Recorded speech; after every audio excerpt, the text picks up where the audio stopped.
Pat, welcome. It is 6:30 on October 17th, 2017, and we will get started with our Planning and Zoning Commission meeting for the City of Louisville. We do have a quorum present. Second item on the agenda is going to be to get a briefing for the City of Louisville charter election meeting. Thank you, Commissioners. My name is James Kunke. I'm Community Relations Director for City of Louisville. I want to give you a very brief run-through of the charter amendment election that's scheduled for November the 8th. Commissioner Dreen, Commissioner Locke, you've heard this before, and I'm sorry it's not any more exciting the second time through. We want to make sure everybody knows what's on the ballot and why it's there. I will point out that the city is not taking an official position on this. We're not allowed to take an official position, so as I go through these slides, we're sticking just with the facts behind the charter propositions and letting you good folks make your decisions. So it'll be, I said November 8th, it's actually Tuesday, November 7th. We have two propositions on the ballot. Proposition A, that's the actual wording on your screens. Should the charter be amended to provide that if prior to January 1st, 2023, the city makes an annexation that increases the geographic size of the city by at least 8%, the city will convert to an election system using residential election districts. I'll explain what that means. It means that if there's an annexation that combined increases our city landmass by 8% or more, then we will go to a residential district system. Now, the 8% is most likely to be Castle Hills because that is the only large landmass that is in our ETJ or on our boundaries that could be annexed unless a neighboring city were to de-annex a large property, and we don't expect that. So the 5 districts would be residential districts. They would be numbered 1 to 5 according to the current districts. So you'd have the current places, use on place 1, place 2, place 3. They'd now be assigned to a numbered district. And in order to serve in place 1, a candidate or a council member would have to live in place 1. To serve in place 2, live in place 2, and so forth. Mayor could still live anywhere. However, they are not single member districts, they're residential districts. So all 5 council positions and the mayor would still be elected at large. So a candidate who lived in District 1 and ran for place 1 would still be voted on by all voters in the city. So that is residential, not single member. It's also a point that once elected, a council member would have to continue living in that district throughout their term. If they moved out of the district, they no longer would be eligible and would have to vacate their seat. In terms of qualifications for council, the biggest change is they have to live in that residential district. They have to live in that district for 6 months continuously prior to the end of filing for that election. So filing usually ends in late March. Back it up 6 months, they'd have to be in that district by that time. Now, it could, in theory, be multiple addresses in that district as long as it's within that district.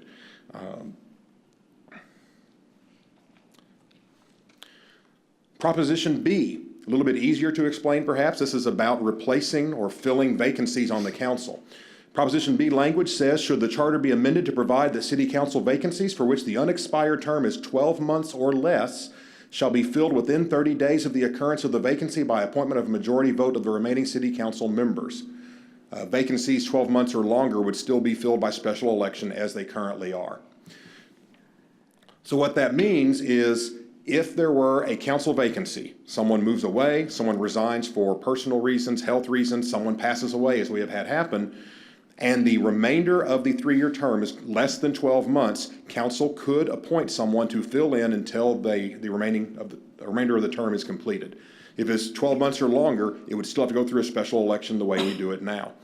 This actually came about as a result of a state law change that took effect in 2013. We have 3-year terms. Our neighboring city in Flower Mound has 2-year terms. If they have a vacancy less than 12 months, state law says you can appoint to fill that vacancy because you have 2-year terms. We have 3-year terms. State law previously said no, any vacancy of any length must be filled by an election. In 2013, that was changed by the legislature so that 3-year term and 2-year term cities now have the same option of doing appointments to fill a 12-month or shorter vacancy. However, a 3-year term city such as Louisville must have that added to the charter in order to have that option. Now, we've had this happen several times. We've had it happen 3 times in the past 6 years. In September 2011, Councilman David Thornhill died in office with 9 months left in his 3-year term. Council held a special election in December of 2011. Mr. Ferguson won that election in December and about 6 weeks later filed for re-election and was re-elected in 2012. In 2015, Councilman Tierney resigned with 11 months left in his 3-year term. Council at that point decided to leave the position vacant. Now, there's an interesting twist in state law that says when you are elected to a position, you're expected to serve until replaced. So while he resigned the position and was not a regular member of the council, legally he was still a member of the council until he was replaced by election in the following year in 2016. That means he counted against the quorum, and he was a voting member if he did choose to attend a meeting. January 2017, this year, Councilman Vaughn died while in office and only had at that point 4 months left in his term. He was scheduled to be on the May ballot in 2017.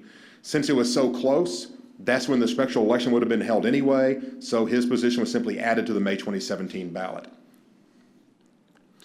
In each of these 3 cases, if this charter amendment had been in place, council would have had the option of appointing someone to fill out the 9 months, 11 months, 4 months left on those terms. When there's a vacancy on the council, the biggest impact tends to be on quorums. If you have to have a quorum for a meeting and you have one person short, it makes it harder. It also makes it more difficult when there's a supermajority vote. For example, if council wants to overturn P&Z, it requires a supermajority vote, 4 out of 6, 4 out of 5 voting members. If you only have 4 voting members, it requires unanimous vote. If one has to abstain or is absent, no vote can be held at all. And that has happened multiple times when there have been vacancies. Are there any questions that I can try to answer on propositions A or B? Can the candidates be picked at large? I guess for the replacements. For the replacement, council has the opportunity to do whatever they choose to make that appointment. We haven't had that ability in Louisville in about 16 years.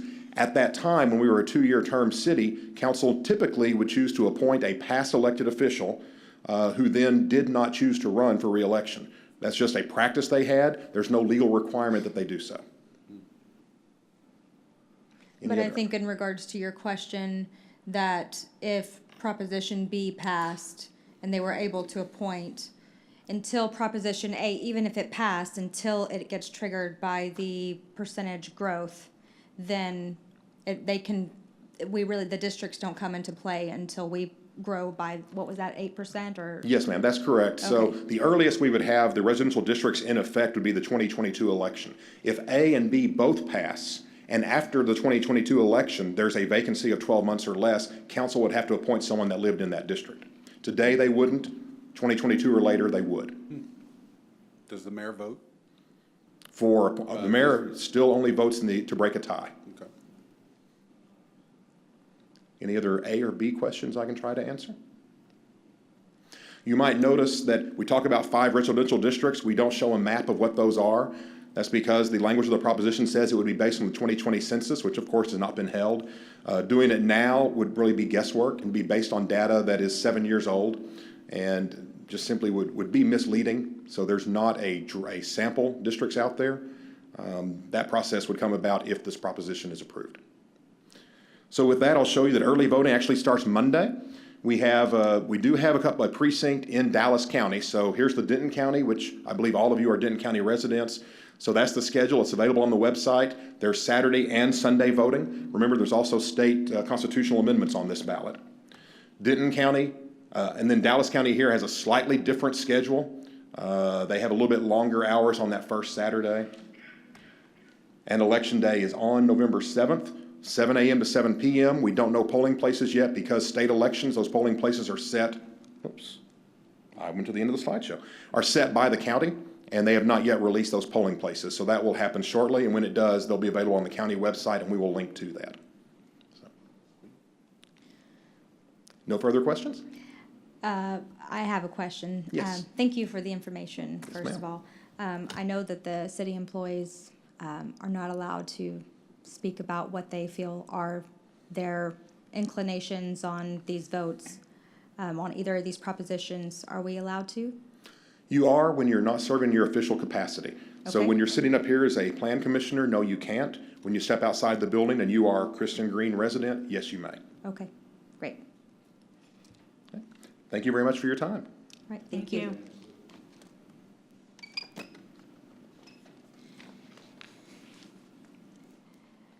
Okay. With that, we will move forward for agenda item number 3, which is approving the minutes from the October 3rd, 2017 meeting. Do I have any comments or a motion to approve? Second. Motion by Karen, second by James. All those in favor signify aye. Aye. Opposed? Motion carries. We will move forward to the consent agenda plats. We have 2 items on the consent agenda plats. Both consent agenda plats are being submitted with no variances requested. We will have 1 vote for the 2 after I will read through each of them. Consent agenda plat A is a final plat of Legacy Point Addition, lots 1 through 12, block A, lots 1 through 12, block B, lots 1 and 1X, block E on 12.193 acres, zone plan development, estate townhome district, located on the east side of North Keeley Avenue, approximately 409 feet north of East College Street. B is the final plat of Main Street South Addition, Lot 1, Block A, on a 0.437 acre tract of land out of the J.W. King Survey, abstract number 696, zoned Old Town Center District, located on the south side of West Main Street, approximately 250 feet east of South Charles Street. Good evening, Commissioners. Good evening. Can you hear me okay? Can you hear me okay? You're not coming through the mic. Hold it down. Can you hear? Yes, Okay, thank yes. you. Good evening, Commissioners. There are 2 plats on the agenda for to be considered for approval. There are no variance requested as stated. The staff recommends that P&Z Commission approve the plats as presented. Okay, Commissioners, any questions or a motion to approve? Motion to approve. Motion by William, Second. second by Mary Ellen. I'm going to call you Care. All those in favor signify aye. Aye. Opposed? Motion carries. Okay, we'll move forward to agenda item 5, public hearing consent agenda plats.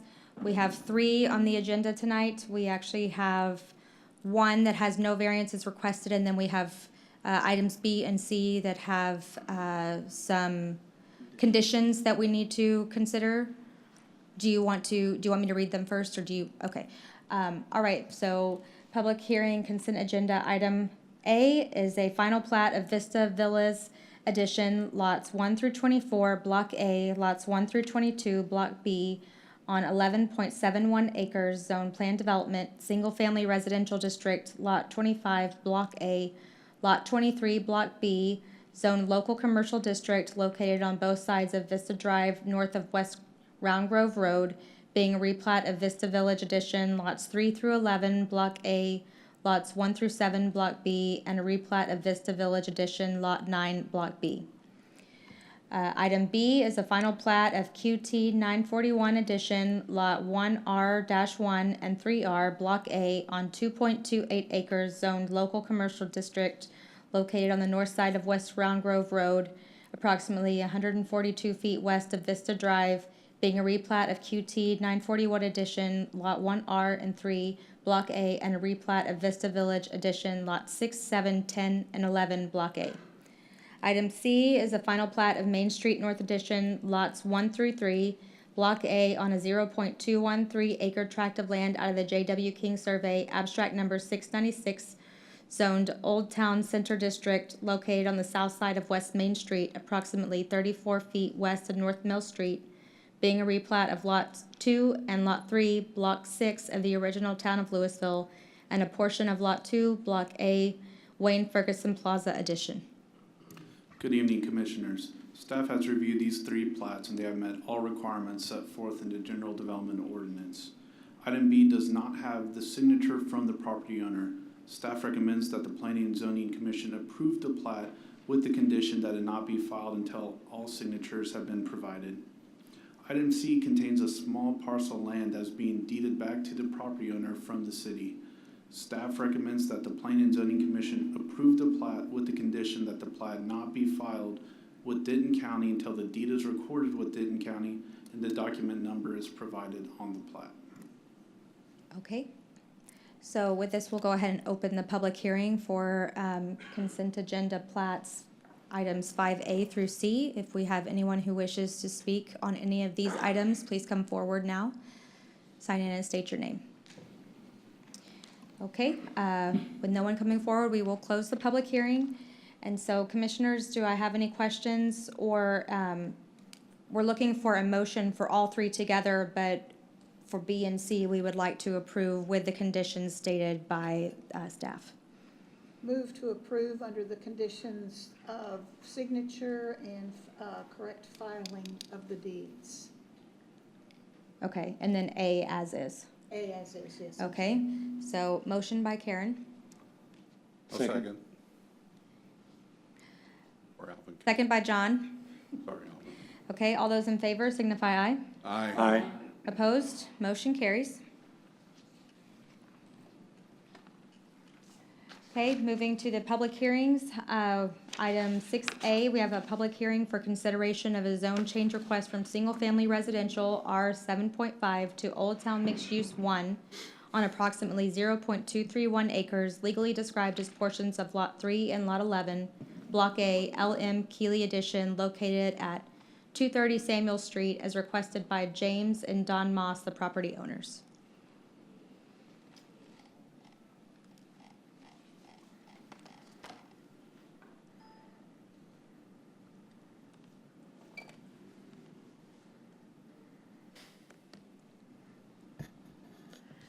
Okay, good evening, Commissioners. The approximately 0.231 acre property is located on the south side of the Samuel Street, approximately 132 feet from the west of the South Charles Street. Once rezoning has occurred, the property owner plans to sell off a vacant property. The request is consistent with the Old Town Master Plan. The property is currently vacant, and the adjoining lots actually have single-family homes on it. The property owner is planning on selling the property to someone. They purchased it as an investment piece. Currently, they have no plans to develop it at this point, and the zoning for they're requesting a zoning for Old Town Mixed Use 1 zoning. Mixed Use 1 zoning is primarily a residential zoning, which is a little bit different from Old Town Mixed Use 2, which does allow a lot more various commercial uses.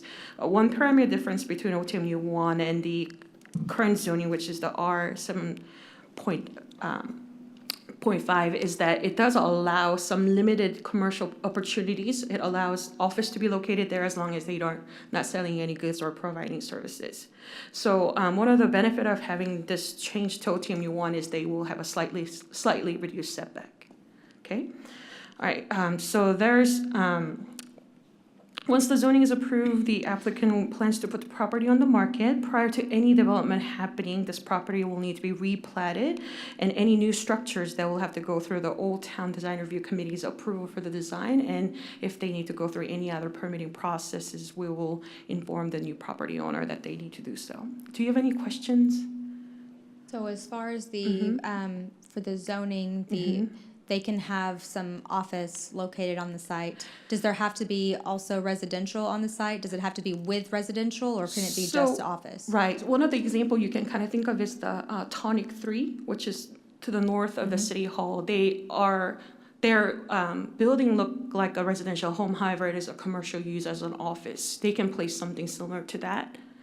Okay, Which- and the architectural standards, all of that would still go through the Old Town Design Review Board? Yes, this property is currently located in the Old Town Design District. So whether they build a residential home or an office use, they'll still have to go through the Old Town Design Review Committee for their design approval, yes. And they can follow the Old Town standard rather than the General Development Ordinance, yes.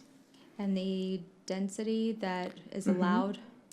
So OTMU 1 has categories for each proposed use. So they have a single family detached regulation separate for that. That will have setbacks and lot size and dwelling size all prescribed for that specific use. If they wanted to try different things, they'll have to follow other regulations that are listed per zoning ordinance. So right now, what this is proposing is they can have a single family home that's very similar to R7.5 use.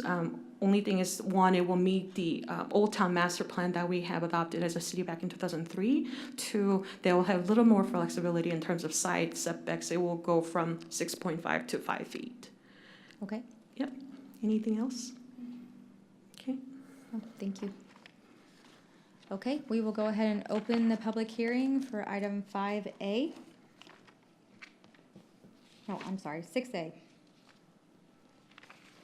Okay, having no one come forward, we're going to close the public hearing for 6A. Commissioners, any comments, questions, or a motion? Motion to approve is presented. Okay, motion by James, Second. second by Alvin. All those in favor signify aye. Aye. Opposed? Motion carries. Chairman Green, this item will be considered by the City Council, who will hold a second public hearing and will make a final decision on Monday, November the 6th, 2017 at 7 o'clock p.m. Thank you. Okay. All right, 6B is a consideration of a zone change request from General Business District to Old Town Center Business District on approximately 0.08 acre tract of land out of the J.W. King Survey, Abstract 696, located on the south side of West Main Street, approximately 150 feet west of South Poydras Street at 170 West Main Street, as requested by the RO Properties, the property owner.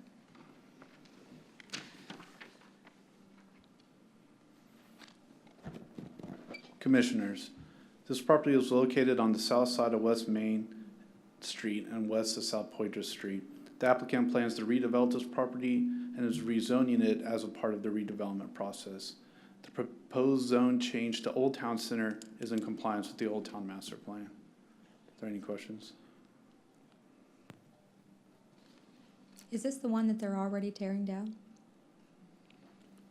Yes. I'm not- It's already gone, yeah, okay. Yes. Okay. All right. Any other questions? All right, thank you. Thanks. We will open the public hearing for item 6B. All right, with no one coming forward, we will close the public hearing for item 6B. Commissioners, comments, questions, or motion for approval? Motion to approve? Motion by William? Second. I'll give it. Mary Ellen, second. And all those in favor signify aye. Aye. Opposed? Motion carries.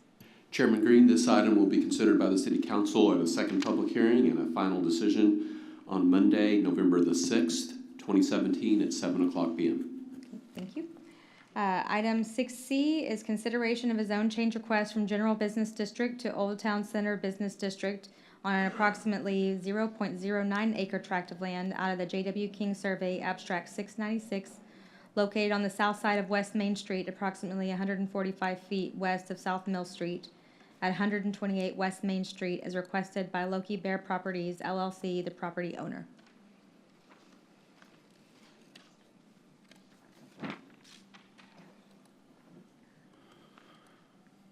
Commissioners, this property is currently in the process of being replatted. The applicant has plans to renovate the existing building and add a covered awning to the back of the property. The proposed zone change to Old Town Center is in compliance with the Old Town Master Plan. Are there any questions? Nope. Thank you. We will open the public hearing for item 6C. All right, with no one coming forward, we will close the public hearing. Commissioners? Questions, comments, motion?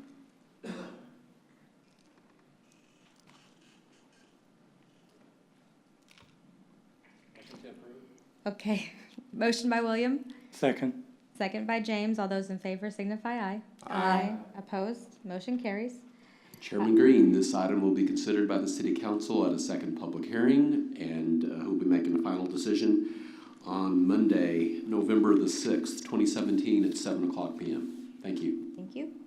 Item 6D, consideration of a zone change request from Light Industrial District to Planned Development, single-family residential for proposed residential development consisting of 30 single-family detached units on approximately 6.6 acre tract of land out of the Levi N. Sparks Survey, abstract number 1135, located to the west side of McGee Lane, approximately 125 feet south of Daffodil Lane, as requested by John Benzer of Civil Point Engineering, Inc., on behalf of RJS Marine, Inc., the property owner.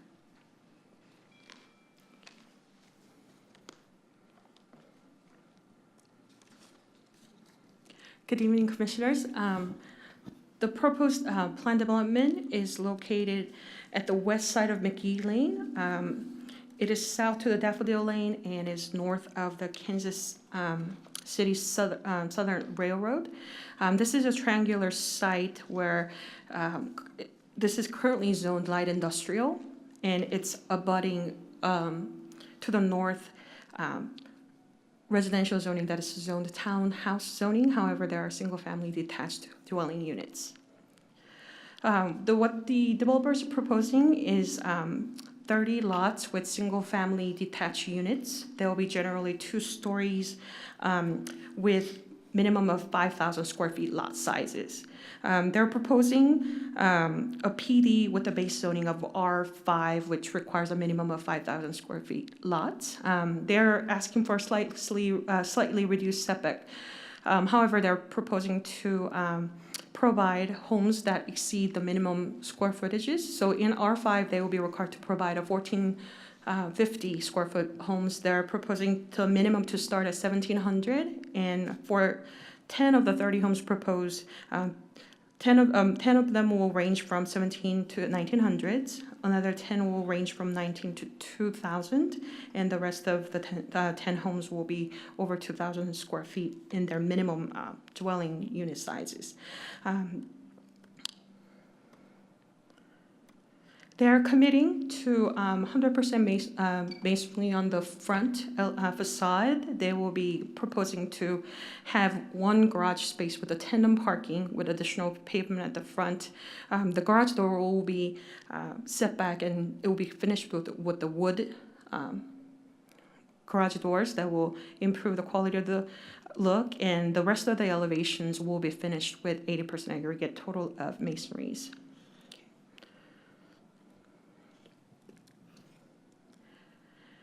They're asking for a few variances concerning the street configuration. They will meet the street right-of-way or 50 feet right-of-way as required by the city standard. However, they're asking for cul-de-sac to have 50 foot of right-of-way with 10-foot easement rather than the 60 foot of right-of-way.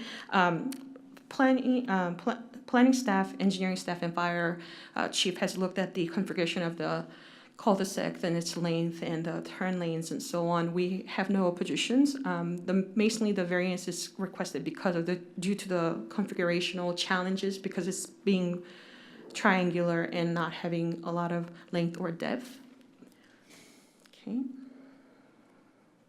They're providing some additional landscaping. They will meet the city landscaping requirement for all the homes. However, they're providing additional landscaping along the McGee Lane. So this is the entrance to this subdivision where they're proposing additional trees and enhanced landscape. On the second elevation, you can see how they're proposing a wall signs with the additional enhancement of landscaping elements. One additional area they're providing enhancement is they have a 50 foot of utility easement at the southern end that runs along the western end of their configuration as shown here at the last triangular lot. They're proposing to put a clustered mailbox at where they will provide some additional benches and picnic tables for the residents when they sit down, when they pick up the mail, so they can enjoy the additional amenities. The applicant is here to answer any questions. If you have any questions regarding this project, can I answer any questions for you? I had a question, but I think it's probably more for the applicant. Okay, all right. Okay, would the applicant like to go ahead and come up before we open the public hearing?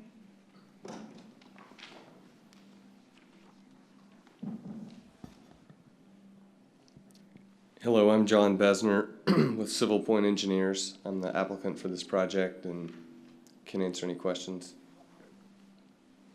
My question just had more to do with what was the anticipated price for these homes? Price point, just a range, a ballpark?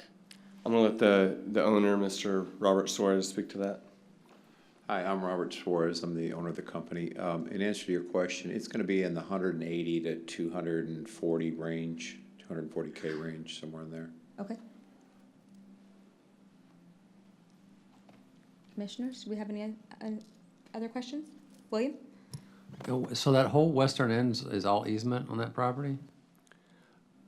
No, it's just 15 feet along the railroad, and it extends west, because engineering wanted a looped water line. That big triangle lot will be a single-family lot with a house on it.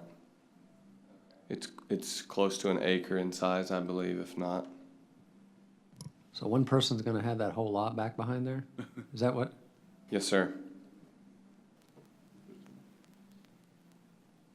There was just no other way to get access to that property. Idea about possibly putting a community pool or anything back in that lot? For the size of the development, it's just, there's 30 lots here.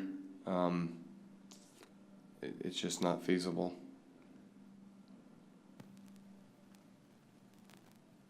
Do I read that correctly, see that correctly? There's only one entrance in and one in the same way out? Yes, ma'am, that's correct.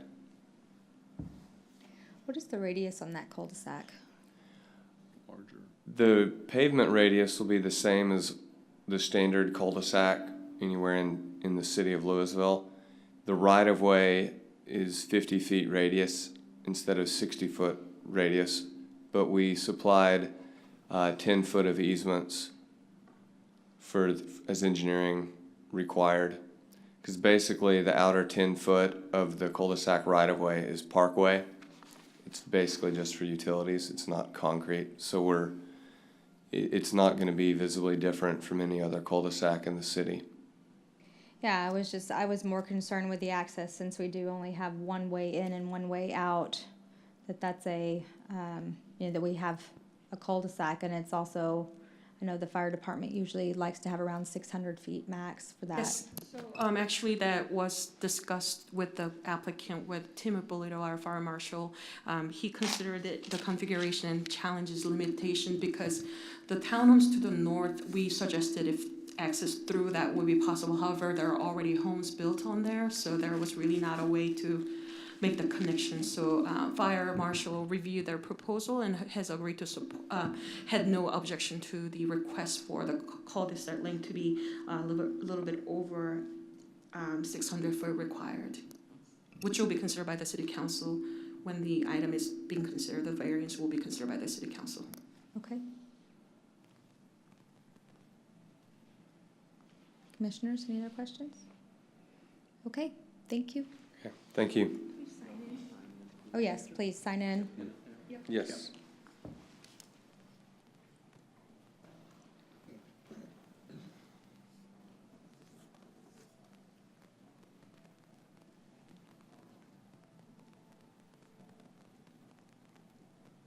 While they're signing in, is there anyone here that is here to speak for this item? Okay. Commissioners, we did receive a few inquiries. They were generally interested in what was being developed. We had two residents expressing support because they live in the single-family home north of this property, and they said they would like similar use next to them rather than seeing an industrial development with possible truck parkings and other noises associated with such development. Okay.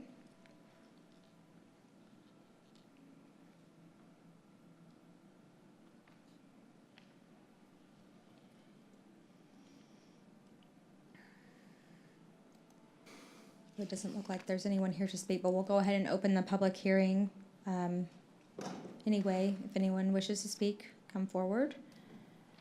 Okay, with that, we will close the public hearing. Commissioners, do we have any other questions or comments?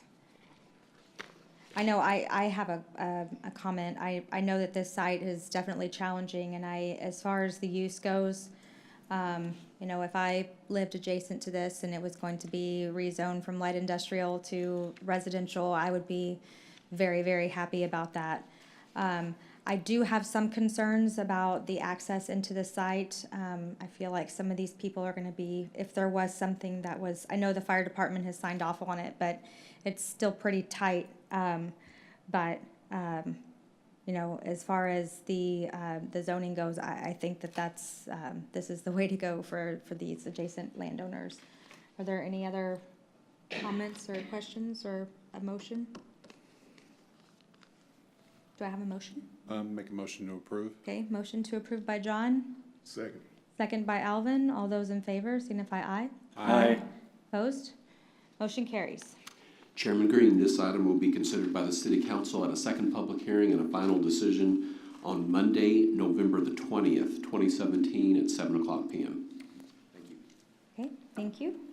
We will move on to public hearing item 6E, consideration of a zone change request from light industrial district to planned development estate townhouse district for a proposed residential development consisting of 38 single-family detached units and 2 open space lots on an approximate 6.762 acre tract of land out of the Frances Pierce Survey, abstract number 1016, located on the east side of Archer Way, approximately 430 feet north of Justin Road, as requested by Dale Ridinger of Ridinger Associates on behalf of Unicla of America, Inc., the property owner.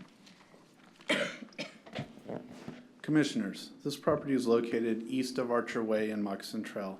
The applicant is proposing a planned development due to the difficulties of infill development. The planned development will feature a base zoning of estate townhouse and will be a one-phase development with 38 single-family front entry detached lots. The planned development will feature greater setbacks and smaller dwelling sizes than the base estate townhouse zoning district. More than half the lots will have a dwelling unit with a minimum of 1,950 square feet. 10% of lots will have a minimum of 1,550 square feet, and 35% will have a minimum of 1,750 square feet. The minimum lot size for each lot will be 4,000 square feet. The aggregate total of all exterior elevations will be 80% brick veneer, and no elevations will have less than 60% brick veneer.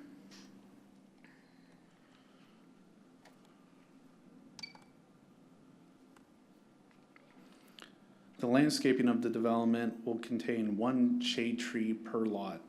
2 open space lots will also be provided, one of which will function as a private pocket park, which will contain mailboxes and benches. Both of these lots will be maintained by a homeowners association. There are 3 variances tied to this development in conjunction with the planned development zoning. First, to allow front entry driveways, to allow non-radial lot lines along street curves, and to allow lot widths less than 75 feet and a control of access less than 50 feet on corner lots adjacent to Moccasin Trail. Staff has no objections to these variance requests. Are there any questions? Is the applicant here? I do not believe so. Yes. Yes. Yes. Would you like to come speak?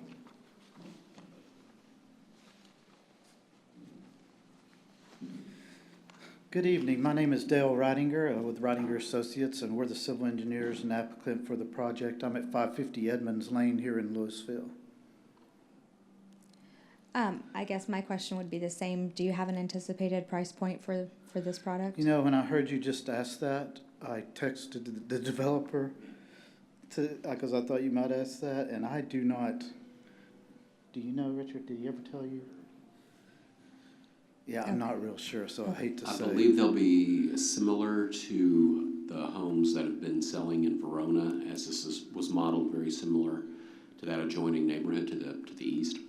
Okay. I'd just like to ask that question because I know that was a pretty big topic, our housing stock in the Louisville 2025 plan. So that's the only reason why I asked that question. Richard, do you have an idea of what that ballpark, what that price range was? I want to think those were like probably about 240 up to a little over 300. Okay. So that's in the range that we were looking for in the plan. Yes, a good variety for the area. Okay. Anybody else have any questions? Does Moccasin Trail, I'm unsure looking at these plans, is it going through into Verona? Yes, the city's requiring that to be connected through, so it will go through. Go through and give them extra? Yeah, it'll connect. We'll finish the connection. Okay, thank you. Yes. Any further questions? Okay, thank you Thank you. very much. Did you sign in?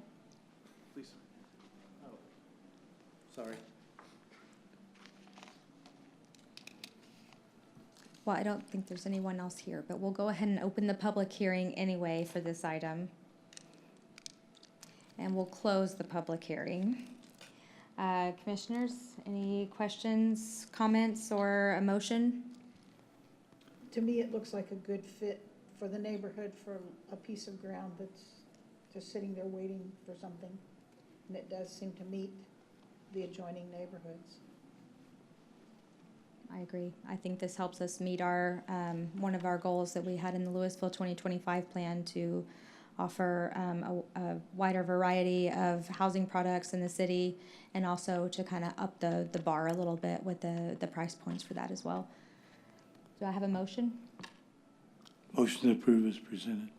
Okay, motion to approve by James, Second. second by Karen. All those in favor signify aye. Aye.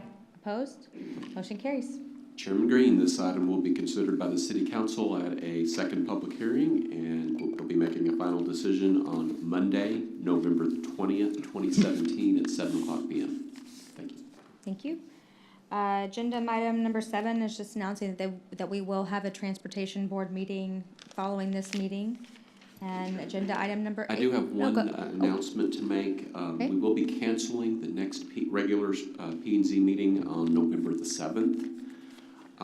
We are looking at possibly moving the November 21st meeting back a week to November the 14th, because the 21st is falling on the week of Thanksgiving, and we typically have challenges with having a quorum with folks traveling and so forth. So we'll be sending an email out probably later this week just to confirm that everyone will be available on Tuesday, the 14th, instead for our next meeting. Okay. Thank you. And I'm assuming the 7th is canceled because of the election. That and the APA conference is the week before. Okay. Okay. Moving to agenda item number 8, which is adjournment. Do I have a motion to adjourn? Move to adjourn. Motion by Mary Ellen, Second. second by Alvin. All those in favor signify aye. Aye. Motion carries. Thank you.